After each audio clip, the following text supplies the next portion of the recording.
Hello guys, அத்தை கல்யாணம் முடிஞ்சு நெக்ஸ்ட் டே அவங்கள பேக் பண்ணி திருச்சி சென்ட் பண்ணிட்டு நாங்கள் குட்டீஸ் எல்லாம் சேர்ந்து தோட்டத்துக்கு போயிருந்தோம்.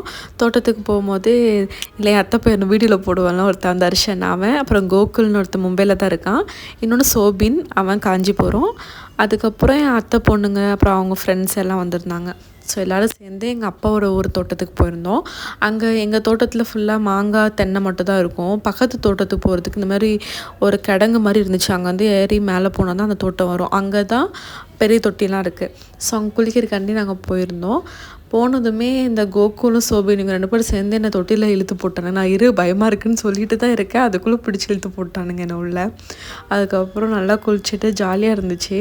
இந்த மாதிரி மும்பையில் எங்கேயுமே இல்லையே அப்படின்ற மாதிரி இருந்துச்சு. ஊருக்கு போனாலே எனக்கு ஒரே கொண்டாட்டம் தான்.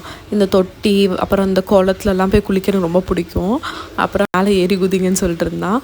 அப்படியே விளாண்டுட்டு இருந்தோம் கொஞ்சம் நேரம். மோட்ரு வந்து போடல, அவங்க மோட்டர் ரிப்பேர் ஆனிச்சு, கரண்ட்டு போயிடுச்சுன்னு சொல்லிட்டாங்க. அப்புறம் இந்த கோகுல் ஸ்டண்ட் அடிச்சுட்டு இருந்தான். அப்புறம் நாங்கள் தண்ணியில் கொஞ்சம் விளாண்டுட்டு போடுவாங்க வெயிட் பண்ணோம். இவங்க வேறு பாசியாக இருக்குதுன்னு தண்ணியெலாம் திறந்து விட்டாங்க. அப்புறம் அதை அடைச்சிட்டு ஒரு மாதிரி பாசியில் குளித்து கை கால்லாம் அரிக்க ஆரம்பிச்சிட்டு, அப்புறம் அந்த தோட்டத்துக்காரங்கிட்ட கேட்டு இந்த ஓஸில் பெருசாக ஒன்று கட்டி விட்டாங்க மேலே. அப்புறம் அதில் தான் நாங்கள் குளிச்சுட்டு அப்படியே கிளம்பிட்டோம். போகிற வழியில் செம்ம வெயில். மறுபடியும் ஃபஸ்ட்லேருந்து ஏறி அங்கேருந்து போனோம். அப்புறம் எங்கள் தோட்டத்தில் மாங்காய் போட்டிருக்கோன்னு சொல்லியிருந்தேன்ல, ஸோ அங்கே போய் மாங்காய் பறித்தோம். மாங்காய் செம்ம இனிப்பாக இருந்துச்சு.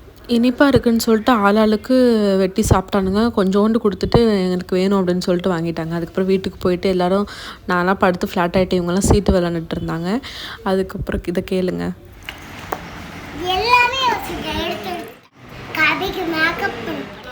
கபிலனோட அக்கா தான் அஷ்மிதா, அவள் தான் தம்பிக்கு மேக்கப் போடுவோம் அப்படின்னு சொல்லிட்டு சரி ஓகேன்னு போட்டு சமைச்சு அவனுக்கு கண்ணீர் போடுங்க, லிப்ஸ்டிக் போடுங்க அப்படின்ட்டு இருந்தான். எல்லாத்தையும் அவனுக்கு போட்டு விட்டு அவன் ஒரே ஜாலியாகிடுச்சு. நான் அழகாக இருக்கணும் அப்படின்ட்டு கேட்டுட்டு இருந்தான். அப்புறம் ஷாலை வச்சு சாரி வேற கட்டி விடுங்கன்னு சொல்லிட்டு இருந்தேன். ஏதோ சுற்றி வச்சுட்டு இருந்தேன் அவனுக்கு.